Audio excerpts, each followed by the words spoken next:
ये जन्माष्टमी शनिवार को आई है और आपकी राशि के दृष्टिकोण से इस वक्त शनि महाराज आपके लिए जो ढैया बना रहे हैं, कल्याण ढैया, वो कहीं ना कहीं बहुत दुख देने के योग बना रही है आपके लिए। कन्या राशि वालों, कन्या राशि वाले लिख के भेजते हैं, कई बार हम पढ़ते हैं कि महाराज बहुत दिक्कत है। वो इसलिए दिक्कत है क्योंकि शनि, हमारा बैंक अकाउंट खाली है पुण्यों का।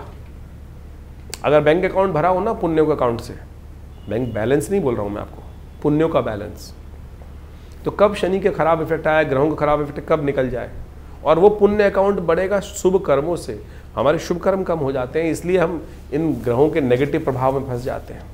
बहुत सारे लोग हमने देखे होंगे कहते हैं जी कब कौन से कहाँ इनके ऊपर आ रही है, उनका जो पुण्यों का अकाउंट कहीं ना कहीं, चाहे पूर्व अर्जित कर्म, कहीं ना कहीं एक छोटे से पुण्य से कष्ट से निवृत्ति का योग बन जाता है। वो दिन है ये आज, जन्माष्टमी का दिन।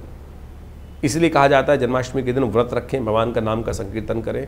इस बार तो जन्माष्टमी शुद्ध रूप से आई है, बहुत सारा भेद होता है, कुछ लड़ते रहते हैं कि आज नहीं है कल है। इस बार तो कम से कम एक निराकरण तो है कि शुभ तिथि एक ही दिन पड़ रही है, तो इस शुभ योग का लाभ लेने का समय है। 16 अगस्त को इस बार जन्माष्टमी का सुंदर योग बन रहा है और जन्माष्टमी का योग ग्रहों के दृष्टिकोण से इस बार सबके लिए, स्मार्ट वैष्णव सब लोग शनिवार को, कोई मतभेद नहीं रहेगा। आमतौर पे बहुत सारे मतानुसार कई बार मतभेद उत्पन्न हो जाते हैं कि हम हमारे आचार्यों के अनुसार से इस योग में माना जाए, इस योग में माना जाए, लेकिन इस बार यदि पंचांग को देखा जाए तो बहुत सारे द्वंद्वों को करने की ज़रूरत ही नहीं है। अष्टमी उदया तिथि के रूप में विराजमान है 16 तारीख को, और उसके साथ साथ सुबह रात्रि के समय जिस वक्त भगवान का जन्म माना जाता है उस समय वृषभ लग्न भी उपस्थित हो ही जाएगी, और साथ साथ चंद्रमा भी विशेष तौर पर यदि देखा जाए तो वृषभ राशि में ही उस दिन उच्च के विराजमान होकर रहेंगे।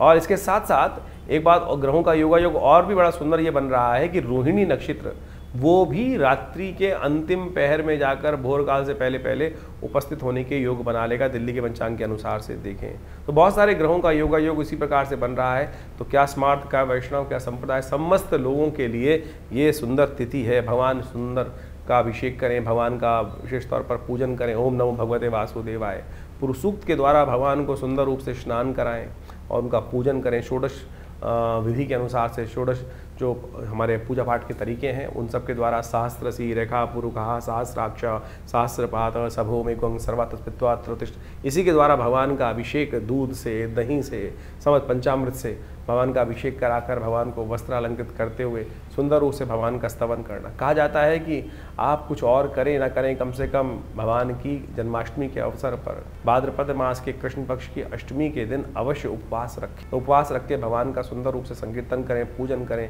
भगवान का अभिषेक करें, हरिनाम का संकीर्तन करें, और केवल इसी से आपके अनेक जन्मों के कष्ट जो हैं वो कट जाते हैं।